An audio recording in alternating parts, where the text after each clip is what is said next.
हम बात करेंगे आज बेसिक लिसनिंग स्किल की, यानी सुनने में हमारी क्या क्या स्किल्स होनी चाहिए, कैसे आप किसी चीज़ को एक गुड लिसनर में कन्वर्ट कर सकते हो। किसी भी एक पर्सन को अगर गुड लिसनर बनना है तो क्या क्या पॉइंट्स हैं जो उसे याद रखना चाहिए, और गुड लिसनर का क्या बेनिफिट है एक मेडिकल के फील्ड में, कि भाई एक मेडिकल प्रैक्टिशनर है, अगर चाहे वो फिजियोथेरेपिस्ट हो, चाहे वो मेडिकल लेबोरेटरी टेक्नोलॉजिस्ट हो, चाहे वो फार्मासिस्ट हो, कोई भी पैरामेडिकल या मेडिकल से रिलेटेड कोई कंसर्न पर्सन है, तो उसके पास एक गुड लिसनिंग स्किल होनी चाहिए। वो किस तरीके से डेवलप की जाती है, क्या क्या पॉइंट्स हैं जो हमें याद रखने होते हैं, आज हम इस चैप्टर के माध्यम से समझेंगे। एक गुड लिसनर बनने के लिए, यानी बिगिन अ गुड लिसनर, उसके लिए कुछ की पॉइंट्स हैं जो हमें यहाँ देखने होंगे। इंट्रोडक्शन पार्ट पे अगर मैं बात करूँ तो introduction and type of listening. सबसे पहले तो इंट्रोडक्शन होगा कि भाई लिसनिंग होती क्या है। उसके बाद टाइप ऑफ लिसनिंग, कितने तरीके की टाइप, मतलब किस किस तरीके से सुना जाता है। अब आपके दिमाग में आएगा सर सुनने का तो एक ही तरीका है, बस जो कोई बोल रहा है उसको सुनते रहो। नहीं, टाइप ऑफ लिसनिंग में कई सारी वेराइटीज़ आपको देखने को मिलेगी। फिर सेल्फ अवेयरनेस, भाई क्या आपको अवेयरनेस है कि आप एक गुड लिसनर हो या नहीं हो, आप उस कैटेगरी में आते हो एक गुड लिसनर की कि नहीं आते हो। फिर दूसरा उसके बाद आ जाएगा कि आपकी एक्टिव लिसनिंग स्किल जो है वो किस तरीके से होनी चाहिए। एक एक्टिव लिसनर जो है वो कैसे काम करता है, उसका गोल क्या होना चाहिए, कॉन्सेप्ट क्या होने चाहिए। एक्टिव लिसनर के लिए कोई एक्टिविटी परफॉर्म करी जा सकती है क्या, क्या करेक्टरिस्टिक्स हैं एक एक्टिव लिसनर के। फिर क्या क्या डिफ़िकल्टीज़ आ सकती हैं एक एक्टिव लिसनर बनने के लिए। फिर स्किल कैसे डेवलप की जाए एज बिंग अ फार्मासिस्ट या as being a medical practitioner, कि एक आप एक अच्छे लिसनर बन सको। और लास्ट में हम उसकी समरी देखेंगे। इंट्रोडक्शन की बात करें तो कॉन्सेप्ट ऑफ कम्युनिकेशन जो है हमारा, वो डिफाइन करता है कि किस तरीके से आप का प्रोसेस है। प्रोसेस यहाँ पे क्या है, तो ट्रांसमिशन और इन्फॉर्मेशन, कि आपका जो ट्रांसमिशन है, जो रेप्लिकेशन है इन्फॉर्मेशन का, वो किस तरीके से हो रहा है। जो आपके आइडिया है, आपके ओपिनियन है, किसके, एक इंडिविजुअल पर्सन के और एक दूसरे पर्सन के, वो कैसे आपस में इंटरचेंज कर रहे हैं, वो कैसे पता लगेगा। तो वो बात करने से पता लगेगा। सपोज आपने कोई थेरेपी कर रहे हैं, या आप ब्लड टेस्ट कर रहे हैं, या ब्लड सैंपल ले रहे हैं, तो अलग अलग पर्सन का अलग अलग कैटेगरी से, अलग अलग प्रोसीजर से एक सिंगल स्टैंडर्ड प्रोसीजर होगा, जिसमें कुछ मॉडिफिकेशन हर एक पर्सन के अकॉर्डिंगली चेंज होता रहेगा। तो वो चेंज के बारे में कैसे एक दूसरे को पता लगेगा, तो वो पता लगेगा आपके कॉन्सेप्ट ऑफ कम्युनिकेशन से, जो कि इंट्रोडक्शन का पार्ट है आपका लिसनिंग में। मैं कोई चीज़ बता रहा हूँ, आप उसे सुनेंगे, फिर आप कोई चीज़ बताएंगे, मैं उसे सुनूंगा, तो एक ग्रुप ऑफ अथॉरिटी जो है वो एक दूसरे के साथ बात करेगी। मतलब मैं हूँ, एक दो लोग और हैं, आप हो, आपके साथ एक दो लोग और हैं, तो एक गुड कम्युनिकेशन बनेगा जिसमें हम लोग सुनेंगे भी, यानी वक्ता और लिसनर दोनों, यानी हम स्पीकर भी बनेंगे और लिसनर भी बनेंगे। जब हम बोल रहे हैं, स्पीकर बन रहे हैं, तो सामने वाला लिसनर रहेगा। जब वो बोल रहा है और हम सुन रहे हैं तो हम लिसनर हो जाएंगे। मतलब हम साइमल्टेनियसली दोनों काम करेंगे, लिसनिंग भी करेंगे और स्पीकर भी बनेंगे। लिसनिंग के वक्त ध्यान देना होता है कि भाई जब सामने वाला बोल रहा हो तो उसके की पॉइंट्स को, यानी उसकी जो लैंग्वेज है वो बिल्कुल फेयर होनी चाहिए, जो उसका नंबर डिवीजन एबिलिटी है वो बिल्कुल सही होनी चाहिए। रेशियो जो है लिसनिंग का और स्पीकिंग का वो बिल्कुल स्टैंडर्ड होना चाहिए। ऐसा नहीं होना चाहिए कि फास्ट फास्ट बोल गए, सामने वाले को कुछ समझ में ही नहीं आया। लैंग्वेज की मैग्निफिकेशन और राइटिंग लैंग्वेज की मैग्निफिकेशन वो बिल्कुल क्लियर होनी चाहिए। यानी रीडिंग, जब आप कोई चीज़ पढ़ रहे हो किसी को बताने के लिए, सपोज मैं अभी ये पढ़ते हुए आपको पढ़ा रहा हूँ, तो इसमें अगर बहुत अच्छी हैंड राइटिंग में लिखा होगा, क्लियर लिखा होगा, तो यहाँ पे क्या होगा, मैग्निफिकेशन ऑफ राइटिंग लेटर्स जो है वो अच्छा रहेगा, तो आप आसानी से चीज़ों को समझ पाओगे, रीड पाओगे। अगर बेसिक लैंग्वेज की स्किल की बात करें तो कैटेगराइज किस में होती है, लिसनिंग, स्पीकिंग और रीडिंग और राइटिंग, ये चार पांच कॉन्सेप्ट हैं।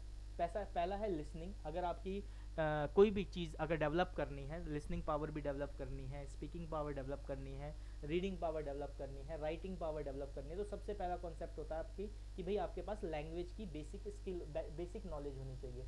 आपको पता होना चाहिए कि कौन सा वर्ड किस चीज़ के लिए यूज़ किया जा रहा है।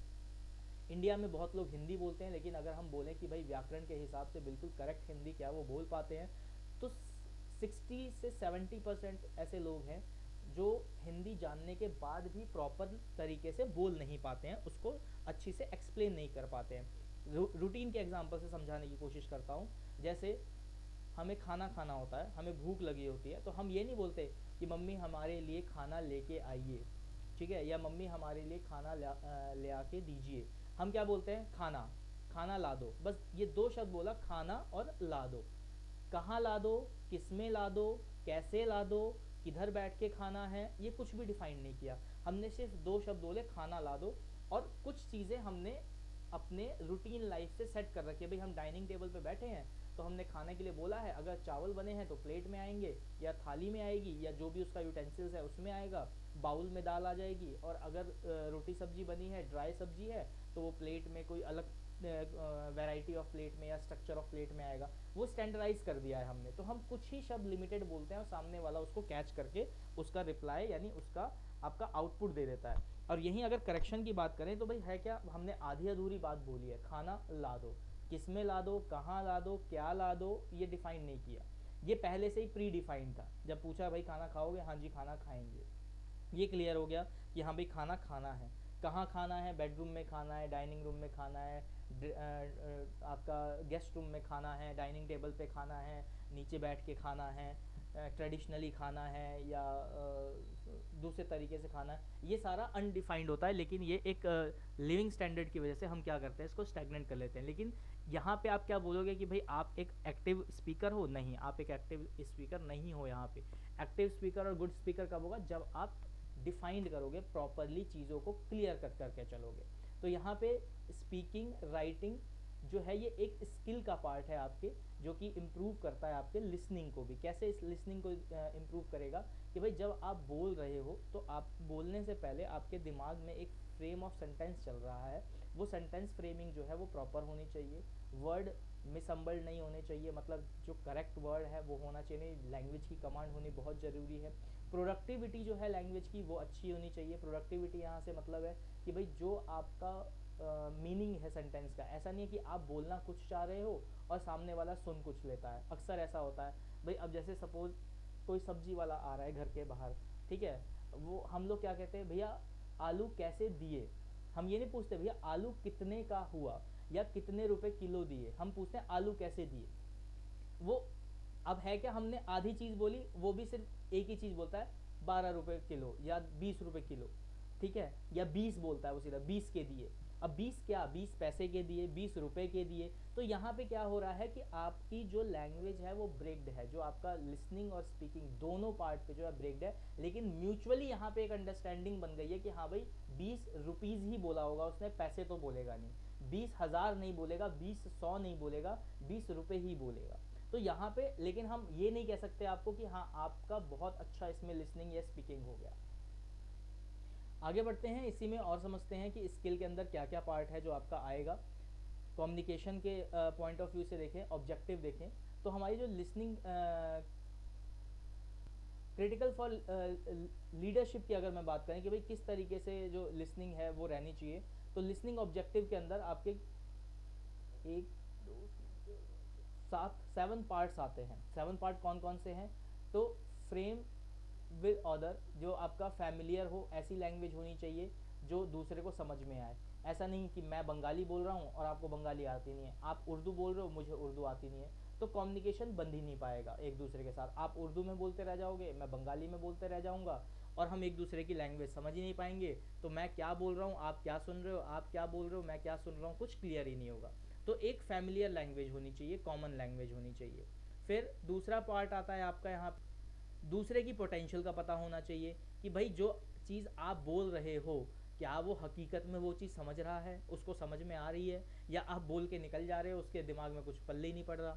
कोई ऐसा लैंग्वेज बोल दिया, कोरियन लैंग्वेज बोल दी, ना मुझे समझ में आ रही है ना सामने वाले को समझ में आ रही है। सामने एक बंदा आया, बोल के चला गया, क्या बोल के गया पता ही नहीं, अच्छी बात बोल के गया कि ख़राब बात बोल के गया, टीज़ करके गया कि प्रोत्साहन, कोई ब्रेवरी का काम चीज़ बोल के गया, कुछ पता ही नहीं लग रहा है। तो एक आपका क्या होना चाहिए, पोटेंशियल जो है वो पता होना चाहिए सामने वाले का, मैनेजेबल होना चाहिए कि हाँ भाई ये इस पोटेंशियल से इस चीज़ से बोल पाएगा।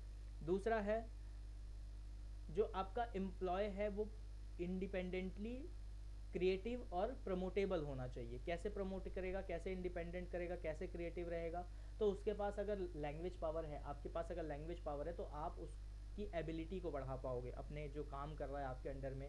भाई सपोज आपके अंडर में कोई शर्ट सिल रहा है, ठीक है, आपने उसको समझाया भाई इसको इतने सेंटीमीटर पे कर्व करना है, इतने सेंटीमीटर की इसकी सिलाई चलेगी, इतने mm की सिलाई होगा, ये नंबर का धागा चलेगा, इस नंबर पे सेट करके सिलाई मशीन चलानी है, और इस सिलाई मशीन में इस क्वालिटी की मोटर है तो इसको 1 घंटे या 2 घंटे से ज़्यादा नहीं चलानी है। अब इतनी सारी चीज़ आपने उसको समझा दी, एक अच्छे लैंग्वेज में समझाओगे तो उसकी प्रोडक्टिविटी इंप्रूव होगी, उसकी इंडिपेंडेंसी, भाई वो क्या इंडिपेंडेंट होकर काम कर पा रहा है या नहीं कर पा रहा है, उसे प्रॉब्लम आ रही है तो वो बता पाएगा। उसकी क्रिएटिविटी में क्या पता वो जब सिल रहा हो तो उसको लगे नहीं इसको इस तरीके से मोल्ड करेंगे तो अच्छा क्रिएटिविटी आएगा, तो वो भी आप इजीली बता पाओगे। तो ये छोटी छोटी चीज़ें हैं जो आप आसानी से एक दूसरे के साथ प्रमोट कर सकते हो लैंग्वेज की हेल्प से। उसके बाद टू बी एंटरटेन्ड, अब हम लोग मूवी देखते हैं, अगर हिंदी में समझ में आ रही है तो हिंदी में मूवी चल रही है। अब जैसे ये इंग्लिश का लैंग्वेज है, इंग्लिश लैंग्वेज में मैं आपको हिंदी में थोड़ा बहुत समझा रहा हूँ, उसका रीज़न क्या है कि भाई लैंग्वेज पे अभी पकड़ नहीं है। अगर मैंने बोल दिया टू बी एंटरटेन्ड, अगर इसका टू बी एंटरटेन्ड का मीनिंग आपको नहीं समझ में आया तो आपको उसको अपनी लैंग्वेज में समझना पड़ेगा, मदर लैंग्वेज में समझना पड़ेगा। तो यहाँ पे टू बी एंटरटेन्ड का मतलब है भाई अगर मान लो आपको इंग्लिश अच्छी से समझ में आती है तो इंग्लिश कार्टून में या इंग्लिश मूवी में कोई जोक क्रैक करता है, जोक क्रैक करने का मतलब है किसी ने जोक बोला, तो जब जोक बोला तो वहाँ पे वो चीज़ क्लियर होनी चाहिए, ठीक है, वो क्लियर होगी तभी आपको उस जोक पे हंसी आएगी। अब उसके बाद आप पॉइंट आता है to build up a relationship. आप एक रिलेशनशिप कैसे बिल्ड कर सकते हो? रिलेशनशिप बिल्ड करने का सबसे सिंपल सा फंडा होता है कि भाई आप अगर किसी से अपनी बात कह पाओ, उसको अपनी बात समझा पाओ, तो उससे रिलेशनशिप जो है बहुत अच्छी से डेवलप हो जाएगा। कैसे? फॉर एग्जाम्पल, भाई आप मेरे साथ रोज़ पढ़ रहे हो, ठीक है, और एक दिन आपकी तबीयत ख़राब होती है, आपने बोला कि सर मेरी आज तबीयत ख़राब है, मैं नहीं पढ़ पाऊँगी। मैंने कहा अच्छा ठीक है। मुझे कहीं से इन्फॉर्मेशन आई कि नहीं भाई इसने झूठ बोल के छुट्टी मारी है, तो वहाँ मैंने कॉल करके क्रॉस कंफर्म किया किसी से कि हाँ भी सच बोला है इन्होंने, झूठ बोला। वहाँ अगर आप अपनी बात को अपनी लैंग्वेज की हेल्प से मुझे नहीं समझा पाए तो वहाँ क्या होगा, आपका ऑब्जेक्टिव ऑफ लिसनिंग जो है वो ख़राब हो गया, यानी रिलेशनशिप आपका बेकार हो गया। वहाँ पे भाई जो चीज़ आपको समझानी थी वो आप समझा नहीं पाए, जो लैंग्वेज जिससे समझा रहे थे उसमें आपकी पकड़ नहीं थी। या कहीं आप जाते हो, सपोज़ साउथ इंडिया के लोग नॉर्थ इंडिया आते हैं, नॉर्थ इंडिया के लोग साउथ इंडिया जाते हैं, तो वहाँ लैंग्वेज बैरियर का बड़ा इशू रहता है। उधर के लोग हिंदी अच्छी से नहीं बोल पाते हैं, हम लोग उस साइड की लैंग्वेज जैसे तमिल है, तेलुगु है, कन्नड़ है, तो ये सारी लैंग्वेज नहीं बोल पाते हैं। तो क्या होता है फिर हम एक कॉमन लैंग्वेज को पकड़ते हैं, भाई चलो इंग्लिश उनको भी आती है, इंग्लिश थोड़ी हमें भी आती है, लेकिन अब वहाँ होता क्या है कि कई सारी ऐसी इंग्लिश की टर्मोलॉजी है जो हमें नहीं पता होती है या उनको नहीं पता होती है। आपने बोला उनको समझ नहीं आया, या आपने बोला वो समझ कुछ और ही गए, ठीक है। अब जैसे अगर मैं बात करूं कि उड़ीसा में वहाँ पे एक को गोटा बोला जाता है, ठीक है, गोटे। तो अब यहाँ पे गोटे का मतलब अलग है, वहाँ पे गोटे का मतलब अलग है, वहाँ गोटे का मतलब हो गया एक, यहाँ पे गोटे का मतलब आप देखोगे तो आपको मिलेगा ही नहीं, तो समझ में ही नहीं आएगा क्या कहा जा रहा है, ठीक है। ऐसे ही बहुत सारी चीज़ बंगाली लैंग्वेज की भी है, बहुत सारी जो है पंजाबी, जो पंजाबी कहूँगा गुरुमुखी लैंग्वेज जो होती है उसमें भी आती है, संस्कृत लैंग्वेज में, उर्दू लैंग्वेज में। उर्दू तो फिर भी मैं कहूँगा कि 60-70% थोड़ी हिंदी से टच में रहती है तो समझ जाता है सामने वाला इंसान, लेकिन जो बिल्कुल भी टच में नहीं है, ना इंग्लिश के टच में ना हिंदी के टच में है लैंग्वेज, वहाँ पे क्या होता है अंडरस्टैंडिंग नहीं हो पाती है, तो जिसकी वजह से रिलेशनशिप भी है जो एक कह सकते हो कि बिल्ड नहीं कर पाता है सामने वाला। तो यहाँ पे रिलेशनशिप बिल्डिंग के लिए भी आपको लिसनिंग एबिलिटी यानी लैंग्वेज की नॉलेज अगेन यहाँ पे होनी चाहिए। कलेक्ट इन्फॉर्मेशन, अगर आप कहीं प्रोजेक्ट वर्क पे जा रहे हो, सपोज़ आप यहाँ से पंजाब जाते हो प्रोजेक्ट वर्क पे, अब वहाँ पे कई लोग गुरुमुखी लैंग्वेज लिखते हैं या पंजाबी लैंग्वेज बोलते हैं, और वो चीज़ आपको नहीं आती है, ना पढ़ने आती है ना बोलने आती है, और समझ भी नहीं पा रहे हो, तो वहाँ से आपको जो डाटा कलेक्ट करके लाना है वो कर ही नहीं पाओगे। अब हेल्थ सेक्टर में इसका क्या काम है, तो सपोज़ आप कहीं जा रहे हो, आपने अपना हेल्थ का पॉइंट का प्रमोट करना है, तो आपके पास इन्फॉर्मेशन स्प्रेड करने के लिए और इन्फॉर्मेशन कलेक्ट करने के लिए कोई सोर्स ऑफ लैंग्वेज ही नहीं है, और सोर्स ऑफ लैंग्वेज अगर नहीं है तो लिसनिंग ऑब्जेक्टिव जो है वो वहाँ पे अगेन फेल हो जाता है। फिर आते हैं to learn much and more. अब यहाँ मच एंड मोर की बात की जा रही है, अगेन लैंग्वेज के प्रोस्पेक्टिव में की जा रही है कि अगर आपको कुछ नया सीखना होगा या नया कुछ बोलना करना होगा तो उस टाइम पे क्या है, आपको लैंग्वेज का एक कमांड होना बहुत ही ज़्यादा ज़रूरी हो जाता है। अब आ जाते हैं टाइप ऑफ लिसनिंग के बारे में कि भाई कितने टाइप की यहाँ लिसनिंग है।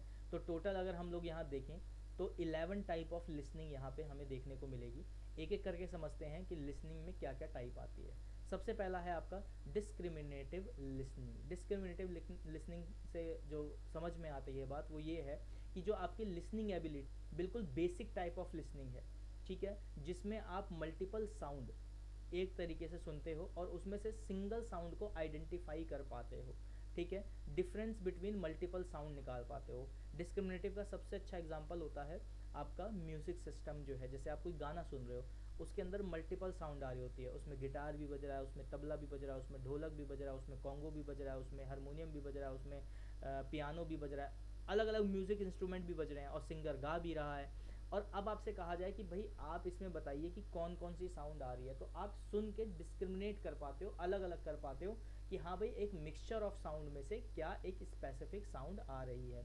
वहीं पे अगर हम लैंग्वेज की बात करें तो भाई अगर आप किसी ये तो हो गया म्यूज़िक से एग्जांपल, अब हेल्थ केयर से समझ लेते हैं कि भाई आप कहीं स्टेज पे खड़े हैं, ठीक है, आप कुछ बता रहे हैं मेडिकल से रिलेटेड, वहाँ अलग अलग लैंग्वेज के लोग, अलग अलग स्टेट के लोग बैठे हुए हैं जिनकी अलग अलग लैंग्वेज है और वो एक साथ कुछ बोलने लगे, तो आपको आइडेंटिफिकेशन कैसे होगा, डिस्क्रिमिनेट कैसे कर पाओगे? वो तभी कर पाओगे जब सबसे पहले तो आपके पास उसकी डिस्क्रिमिनेटिव की पावर होगी, यानी आपको उन स्टेट्स की लैंग्वेज आती होगी। मान लो कोई केरला से बैठा हुआ है, वो कन्नड़ बोल रहा है, कोई तमिल से बैठा हुआ है, वो तेलुगु बोल रहा है या तमिल बोल रहा है, ठीक है, या कोई गोवा से बैठा हुआ है, वो इंग्लिश या हिंदी बोल रहा है, ठीक है, या कोई दिल्ली से बैठा हुआ है, वो हिंदी ही इंग्लिश और हिंदी बोल रहा है, फिर कोई बिहार से बैठा हुआ है, वो भोजपुरी बोल रहा है, कोई उड़ीसा से बैठा हुआ है, वो मिक्स भोजपुरी और हिंदी बोल रहा है, कोई उत्तराखंड से बैठा हुआ है, तो वो मान लो कोट द्वार की कोई उधर की उत्तराखंड की लैंग्वेज है जो लोकल लैंग्वेज होती है वो बोल रहा है। तो आपको अगर डिफरेंट लैंग्वेज नहीं आती होगी तो आप डिस्क्रिमिनेट नहीं कर पाओगे कि कौन क्या बोल रहा है और किस तरीके से बोल रहा है, जिससे आपकी जो अगेन ऑब्जेक्ट जो टाइप ऑफ लिसनिंग है, एक तो वो डिसबैलेंस होगा, दूसरा प्रॉपर तरीके से आप एक गुड लिसनर की कैटेगरी में नहीं आ पाओगे। फिर उसके बाद आता है बेस लिसनिंग। बेस्ड लिसनिंग का मतलब है कि हम सिर्फ वही चीज़ सुनना चाहते हैं, person hear only what they want to hear, यानी वो लिसनिंग जिसमें जो मेरी मर्जी है मैं सिर्फ वही सुनूंगा। यहाँ पे भी अगेन म्यूजिक से पहले एग्जांपल देते हैं कि भाई एक म्यूज़िक है, मेरे को जिस तरीके का म्यूज़िक पसंद है मैं वही सुनूंगा, दूसरा म्यूज़िक मैं नहीं सुनूंगा, अगर कोई बजाएगा तो मैं उस पर्टिकुलर एरिया से हट के चला जाऊंगा या अपने हेडफोन लगा के सुन लूँगा, ठीक है।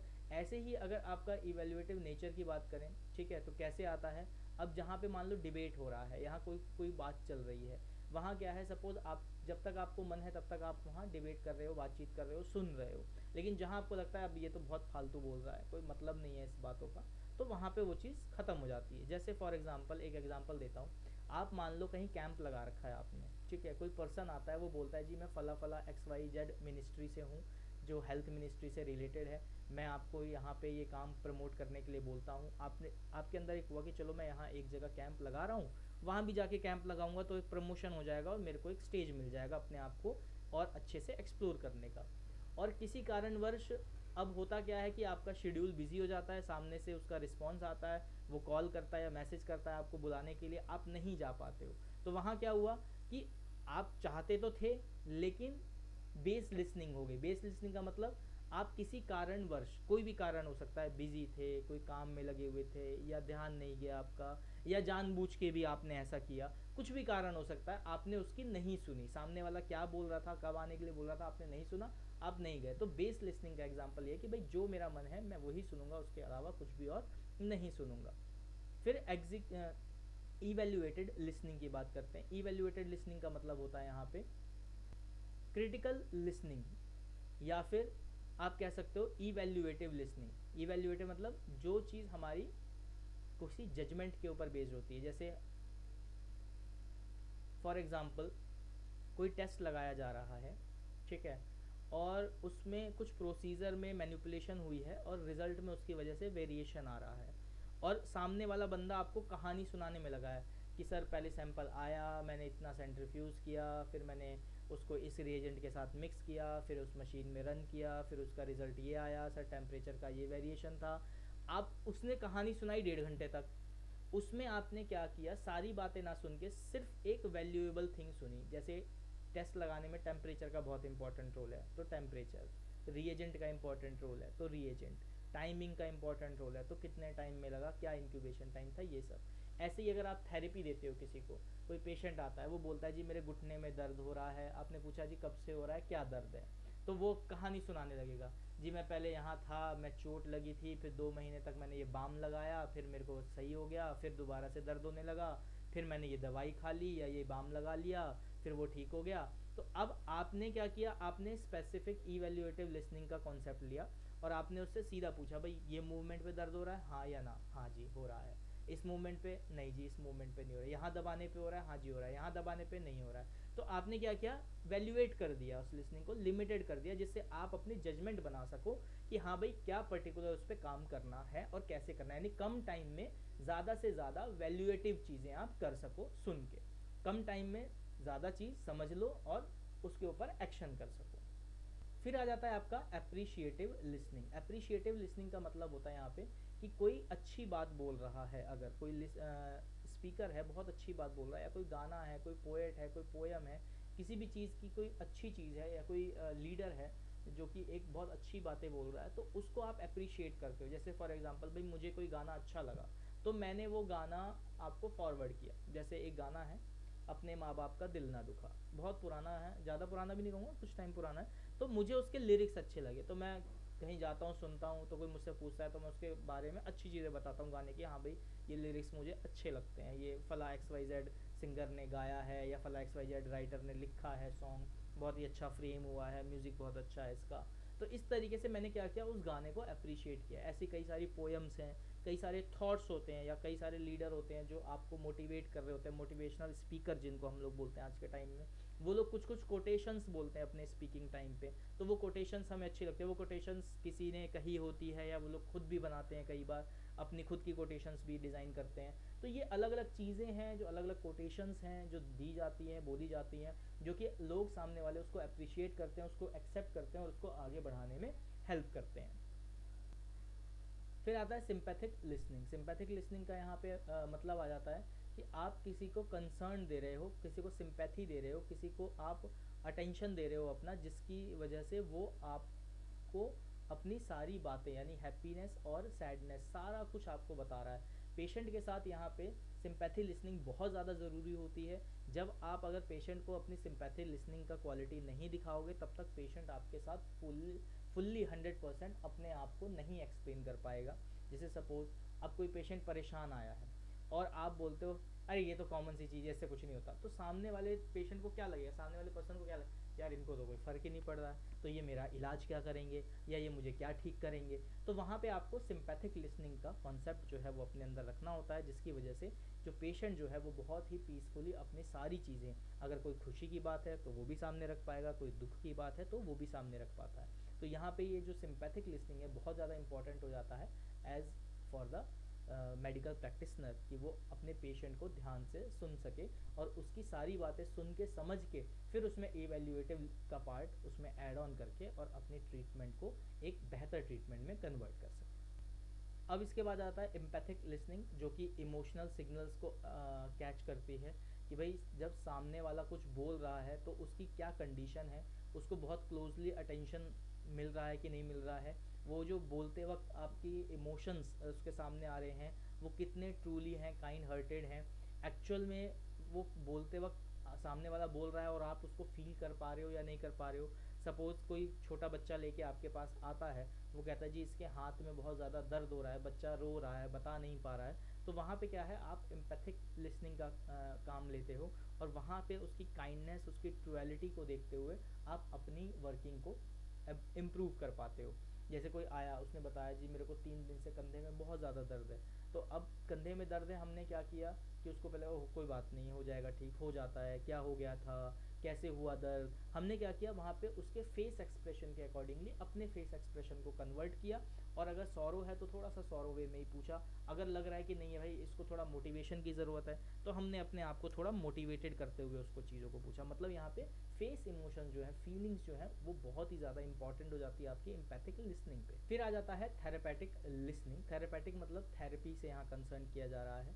बहुत सारे जो पेशेंट होते हैं वो डिप्रेशन के शिकार रहते हैं, बहुत ज़्यादा डिप्रेस्ड रहते हैं अपनी लाइफ से या अपने गोल से, तो वहाँ पे क्या होता है, आपका थेरेपेटिक लिसनिंग का काम किया जाता है। थेरेपेटिक लिसनिंग क्या होता है, उसका पर्पस जो होता है, not only to emphasise and speaker but also use to deep concern and order to help the speaker understanding and change the develop of some way.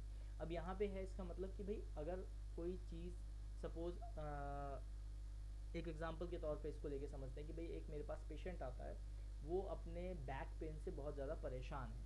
अब वो आया, उसने बोला कि सर मैं तो परेशान हो गया, बेल्ट लगा के देख लिया, मैग्नेट लगा के देख लिया, थेरेपी लगा के देख लिया, मैं तो बहुत परेशान हूँ, मुझे 2 घंटे से ज़्यादा बैठा नहीं जाता, मेरा पूरा दिन भर का काम बैठ के ही करने वाला है, मुझे चेयर पे ही बैठना होता है, सिस्टम पे बैठना होता है। तो वहाँ पे क्या किया हमने, थेरेपेटिक, सबसे पहले तो थेरेपेटिक लिसनिंग का काम लिया। मैंने उनसे सुना और फिर उनको बोलते वक्त ध्यान ये देना है कि नहीं ऐसा नहीं है सर, आप थोड़ा सा लाइफ स्टाइल मॉडिफाई करेंगे तो ठीक हो जाएगा, ये थेरेपी है, कब थेरेपी कराइए, या ये मसाज थेरेपी होगी, या ये मैग्नेटिक थेरेपी होगी, या इस तरीके से आपका पोस्चर थोड़ा सा चेंज किया जाएगा तो इम्प्रूवमेंट आएगा। सोते वक्त इस चीज़ का ध्यान रखना है। कुछ मॉडिफिकेशन खाने में चीज़ें में ऐड करानी है कि भाई फाइबर्स खाने की, फाइब्रेटिक फूड खाने की ज़रूरत है, मल्टीपल विटामिन फ्रूट्स या फूड खाने की ज़रूरत है। इस तरीके से थोड़ा सा हमने थेरेपेटिकली वे में उसको अपने वॉइस से ही क्लियर किया है। उसके बाद आता है आपका रिलेशनशिप लिसनिंग। इसमें क्या होता है कि आप एक रिलेशनशिप मेंटेन करते हो, बैलेंस करते हो, किससे, सामने वाले से। कैसे बैलेंस करते हो कि भाई एक तो लैंग्वेज का इसमें सबसे बड़ा कमांड होता है। अब आप कोई सामान खरीदने जा रहे हो, अगर आप कोई सामान खरीदने जाते हो, आपको कोई सामान पसंद आ जाता है, तो इंडियन की एक एबिलिटी है कि हम क्या करते हैं, बार्गेनिंग करते हैं। इंडियन क्या, कोई भी हर जगह पे बार्गेनिंग होती है कि भाई वो कोई अमाउंट बोला जाएगा, फिर हम उसमें बार्गेनिंग करेंगे कि नहीं सर इतने का नहीं, इतने का दे दीजिए। तो वो डिपेंड करता है कि आपकी लैंग्वेज अगर सिमिलर है, सपोज़ आप कहीं ऐसी कंट्री में हो जहाँ पे आपको लैंग्वेज उनकी आती है, बोलने भी आती है और समझ में भी आती है, तो ईजिली आप एक रिलेशनशिप बना के सेम टाइम पे अपने प्रोडक्ट को बार्गेनिंग करते हुए उसको परचेज कर लोगे जो सामने वाला सेल कर रहा है। या अगर आप कोई चीज़ सेल कर रहे हो तो एक अच्छी क्वालिटी, एक अच्छे अमाउंट में आप उसे सेल कर पाओगे। अगर लैंग्वेज बैरियर नहीं है तो, लैंग्वेज बैरियर का मतलब है कि भाई आपको इंग्लिश आती है, सामने वाले को इंग्लिश आती है, आप आसानी से उसे कम्युनिकेट कर पाओगे, एक रिलेशनशिप डेवलप होगा। उस रिलेशनशिप की हेल्प से आप अपना प्रोडक्ट अच्छे दाम में बेच पाओगे, या फिर आप उनका प्रोडक्ट सस्ते दाम में, या कह सकते हो कि आप उसको बार्गेनिंग करके एक अच्छे क्वालिटेड अमाउंट में उनसे परचेज कर पाओगे। यहाँ पे एक रिलेशनशिप का एक ये मैटर हो गया। दूसरा, अगर मैं हेल्थ केयर कंपेनियन की बात करूँ कि भाई हेल्थ केयर में आपका क्या रिलेशनशिप, यहाँ पे रिलेशनशिप लिसनिंग में क्या इम्पैक्ट पड़ता है, तो अगेन जब आप मान लो किसी भी पेशेंट को थेरेपी दे रहे हो, वहाँ आपने अच्छा उससे रिलेशनशिप बनाया, तो आप उनको अच्छी और थेरेपी इंट्रोड्यूस कर सकते हो, एक एडवांस थेरेपी इंट्रोड्यूस कर सकते हो। आप अपना वहाँ पे बेनिफिट्स भी अच्छे कैलकुलेट कर सकते हो। बेनिफिट अच्छे कैलकुलेट करने का मतलब है कि भाई सपोज़ उसने कहा कि जी मैं आपके क्लिनिक पे नहीं आ सकता, मेरे को ये इशू है। आपने एक अच्छा बात करते हुए लैंग्वेज की हेल्प से अच्छा रिलेशनशिप बनाया, तो उसके बिजी शेड्यूल में से उसी के लिए टाइम निकलवा सकते हो आप, और अपने यहाँ सेंटर पे भी खुशी खुशी बुला सकते हो, वो भी हैप्पीली आपके सेंटर पे आ जाएगा और अपना टाइम वो दे पाएगा अपने लिए ही। तो यहाँ पे ये रिलेशनशिप लिसनिंग जो है ये काम आती है। फिर आता है फॉल्स लिसनिंग। फॉल्स लिसनिंग जो है वो ज़्यादा तक कैसा होता है, प्रिटेंडिंग लिसन की वजह से होता है। जो सामने वाला बोल रहा है वो आपने समझ नहीं पाया वो क्या बोला, यानी हियरिंग। ये कई बार क्या होता है कि ऑडियो क्वालिटी ठीक नहीं है, या गोल क्लियर नहीं है कि सामने वाला बोलना क्या चाह रहा है और आप सुनना क्या चाह रहे हो, ये कॉन्सेप्ट क्लियर नहीं है। एक कई बार क्या होता है, बीच में गैप बहुत होता है। जैसे कई लोग होता है बोलने पे बोलते बोलते बीच में रुक जाएंगे, 5-10 मिनट रुके रह जाएंगे, या 2-3 मिनट पॉज हो जाएंगे, तो क्या बोल रहे थे वो बिल्कुल ब्लैंक हो जाता है। ठीक है। दूसरा क्या होता है कि बात करना जो है, never talk to that person again. मान लो भाई किसी किसी आदमी ने कुछ बोल दिया और आपने कहा नहीं यार ये तो बेकार है, इसकी तो बात ही नहीं सुननी। अब वो कोई अच्छी बात भी बोल रहा होगा तो भी आप नहीं सुनोगे। क्यों? क्योंकि आपके माइंड में एक फ्रेम हो गया कि भाई ये तो फालतू बात ही करता है। ठीक है। जैसे अब पेशेंट आया, कोई पेशेंट आया और आप उस पेशेंट के साथ बैठ गए अपने इधर उधर की बातें करने। ठीक है जी, मैं जब पढ़ता था तो ऐसा करता था, मैं जब प्रैक्टिस करता था यहाँ प्रैक्टिस करता तो ऐसा होता था, वहाँ प्रैक्टिस करता तो वैसा होता था। तो जो पेशेंट अपना ट्रीटमेंट कराने आएगा वो कहेगा ये डॉक्टर पागल है, ये तो पता नहीं अपनी बातें लेके बैठ जाता है, मेरी जो प्रॉब्लम है सुन ही नहीं रहा है। ठीक है। तो फॉल्स लिसनिंग यहाँ पे आ जाता है। फिर आ जाता है आपका इनिशियल लिसनिंग। इनिशियल लिसनिंग का मतलब है कि स्टार्टिंग के कुछ पॉइंट आपने सुने और एकदम से फिर आपने बोलना शुरू कर दिया, उसका रिप्लाई देना शुरू कर दिया। यहाँ पे क्या दिक्कत आती है मेडिकल प्रैक्टिशनर के साथ? भाई मान लो पेशेंट आया है, पेशेंट आने के बाद उसने बोला जी मुझे दर्द हो रहा है, और आपने उसको बोला ना बस दर्द तो ठीक हो जाएगा, आप एक काम करो ये गोली खा लो, ये कर लो। दर्द कहाँ हो रहा है आपने सुना ही नहीं, दर्द क्यों हो रहा है वो आपने जाना ही नहीं, पेशेंट आपके पास कौन से टाइप के दर्द के लिए आया है वो आपने क्रॉस कंफर्म किया ही नहीं, बस उसने दर्द बोला और आपने इलाज करना शुरू कर दिया। तो यहाँ क्या होगा, वो पेशेंट कहेगा पागल डॉक्टर है, सुनता ही नहीं है, ये बेवकूफ़ आदमी है, दर्द हो रहा था मेरे पैर में, दे दी दवाई कमर की। ठीक है, तो ऐसी चीज़ें क्यों होती हैं? तो आपका इनिशियल लिसनिंग की वजह से होती है, पूरी बात ना सुनने की वजह से होती है। सिर्फ स्टार्टिंग के कुछ चीज़ें सुनी और बस उसके ऊपर काम करना शुरू कर दिया, या उसके अगेंस्ट में रिएक्शन या रिजल्ट रिटर्न करना उसको शुरू कर दिया बातों को। तो यहाँ पे आपका इनिशियल लिसनिंग जो है, ये कॉन्सेप्ट जो है कि भाई आपको पूरी बात सुननी होती है, ऐसा नहीं है कि खाली कुछ बात सुन के ही आपको रिप्लाई करना है। ये टाइप ऑफ लिसनिंग में आता है, जो कि क्या होता है कि कई बार हम लोग बहुत ही बेसिक चीज़ें गलती कर जाते हैं कि इनिशियली 2-3 बातें सुनते हैं और फिर सीधा बोलना शुरू कर देते हैं। फिर आता है सेलेक्टिव लिसनिंग। सेलेक्टिव लिसनिंग में क्या है, लिसनिंग जो कि आपकी पर्टिकुलर थिंग, एक पर्टिकुलर एक चीज़ के लिए होगी, और इग्नोर अदर थिंग। अब यहाँ पे क्या है, अगेन वही वाली है स्पेसिफिक लिसनिंग में, सेलेक्टिव लिसनिंग का जो पार्ट है आपका, कि भाई स्पेसिफिक हम कोई एक चीज़ सुनेंगे और उसके जो है उसके अलावा और भी कोई चीज़, हम फालतू की चीज़ें नहीं सुनेंगे। तो यहाँ पे स्पेसिफिक लिसनिंग यानी सेलेक्टिव लिसनिंग जो हो जाती है वो इसीलिए काम आती है कि आपको जब भी कोई पेशेंट ट्रीट करना है या किसी से भी बातचीत करनी है, तो वो 50 अगर शब्द बोल रहा है, उस 50 में से अगर 20 शब्द आपके काम के हैं, तो सिर्फ उसी 20 शब्द पे फोकस करना है, बाकी के 30 शब्दों को हटा देना है, अपने दिमाग में रखना ही नहीं है, जिससे एक सेलेक्टिव पार्ट आपके पास रहे और आप उसके ऊपर ईजिली वर्क कर पाओ। उसके बाद आ जाते हैं एक्टिव लिसनिंग के ऊपर। तो एक्टिव लिसनिंग में क्या है, यहाँ पे एक्टिव लिसनिंग में सबसे इम्पॉर्टेंट पॉइंट है जो कि कम्युनिकेशन का है, जो कि टाइम के साथ आपका लिसनिंग और स्पीकिंग पे आता है। भाई एक्टिव लिसनर कब बनेगा, जब कोई बोल रहा है इंसान तो उसको प्रॉपरली एक्टिवली सुने, यानी पार्टिसिपेट करे, उसका फेस एक्सप्रेशन, उसका सिटिंग पोस्चर, उसका लिसनिंग एटीट्यूड, ये पॉजिटिव होना चाहिए। ऐसा नहीं है कि सामने वाला बोल रहा है और हम मक्खियाँ उड़ा रहे हैं, सामने वाला बोल रहा है हम अपने फ़ोन में लगे हुए हैं, सामने वाला बोल रहा है हम एक दूसरे से बातें कर रहे हैं, तो वहाँ पे क्या होता है, एक्टिव लिसनर की जो एबिलिटी है वो बिल्कुल ज़ीरो हो जाती है। आपको एक क्या करना होता है, एक ट्रस्ट डेवलप करना होता है, सपोर्ट डेवलप करना होता है, कॉन्फिडेंस डेवलप करना होता है कि भाई सामने वाला अगर कोई बोल रहा है एक्टिवली, तो आप उसको एक्टिवली सुन रहे हो। ये कैसे पता लगेगा, मैं आपको बोल रहा हूँ और आप रिप्लाई नहीं दे रहे हो, सपोज मैंने पूछा हाँ जी क्लियर हुआ, am I clear, am I audible, और आप कोई रिप्लाई नहीं कर रहे हो, आप अपने बातों में या काम में लगे हुए हो, तो क्या होगा, यहाँ पे एक्टिव लिसनिंग का पार्ट आपका ज़ीरो हो गया। तो जो स्पीकर है वो क्या करेगा, अपने आप को रिड्यूस कर देगा, यानी वहाँ पे कम्युनिकेशन जो है वो गैप हो जाएगा, और उस गैप की वजह से क्या होगा कि आपका एक क्वालिटी ऑफ लिसनिंग का पार्ट मिस हो गया। इसको आप मेडिकल के टर्म में ऐसे समझ सकते हो कि भाई पेशेंट कुछ बोल रहा है और डॉक्टर अपने फ़ोन में लगा हुआ है, या पेशेंट कुछ बोल रहा है, डॉक्टर कुछ पेन पेपर पे लिखने में लगा हुआ है, तो पेशेंट को क्या लगेगा, यार ये तो सुनता ही नहीं है मेरी बात, तो ये क्या ही ट्रीट करेगा, क्या ही मेडिसिन लिखेगा, या बार बार डॉक्टर से कंफर्म कर, डॉक्टर साहब समझ में आया मैं क्या कह रहा हूँ, समझ में आया मैं क्या कह रहा हूँ, what I am saying are you able to understand, but I said are you able to understand. तो ये क्या होगा, ये एक इरिटेशन कॉज करेगा दोनों के लिए, स्पीकर के लिए भी और लिसनर के लिए भी।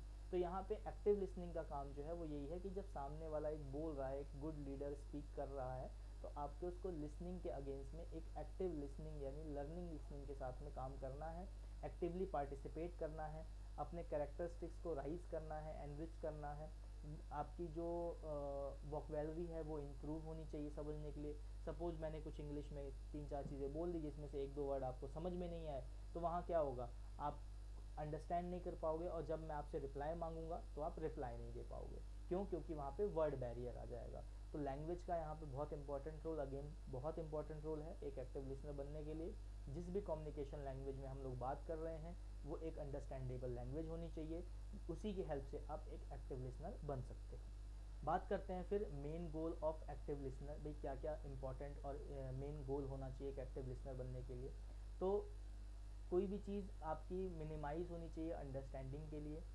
अगर कोई चीज़ बोली जा रही है तो उसको इम्प्रूव करना चाहिए, एक्नॉलेज करना चाहिए, और अपनी गुड लिसनिंग स्किल जो है उसको डेवलप करने के लिए वर्ड पावर को भी बढ़ाना चाहिए। यानी क्या करना है, अंडरस्टैंडिंग जो है वो मैक्सिमाइज रहे, सबसे ज़्यादा रहे, अपने जो सामने वाला बोल रहा है उसको एक्नॉलेजमेंट करना है। एक्नॉलेजमेंट मतलब आपको समझ में आ रहा है तो ही यस करना है, नहीं आ रहा है तो उससे रिपीट करवाना है, उसको बोलना है कि सर दूसरे तरीके से इसको समझाने की कोशिश कीजिए, मुझे इस तरीके से समझ में नहीं आया है।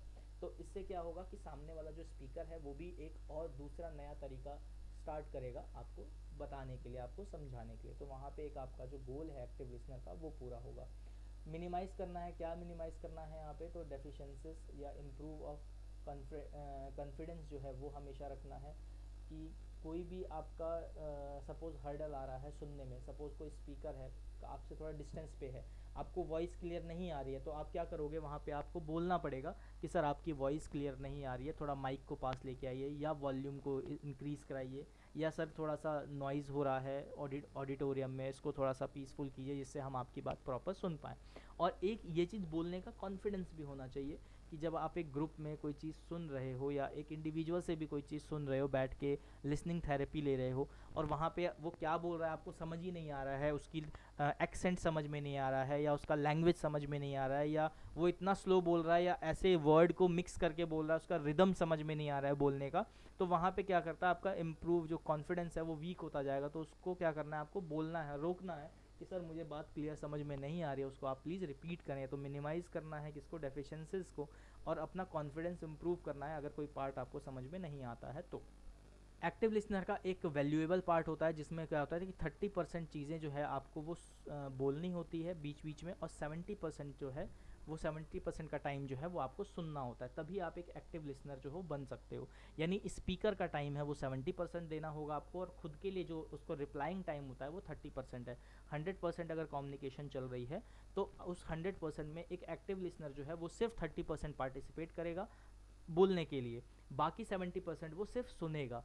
और जो उसमें स्पीकर वाला पार्ट होगा वो 70% वो बोलेगा, और 30% वो उस टाइम पे जब आप एक लिसनर जो सुन रहा होगा वो अगर कुछ पूछता है बोलता है तो 30% ही वो वहाँ पे रिप्लाई को सुन के और उसके बिहाफ पे उसको रिप्लाई करेगा। अब यहाँ पे आज क्लास को यहीं रोकते हैं। 3.2 से हम लोग कंटिन्यू करेंगे, why is active listener difficult to become off. ठीक है, क्या क्या डिफ़िकल्टीज आती है ये हम कल समझेंगे। Till then keep studying, have a great time.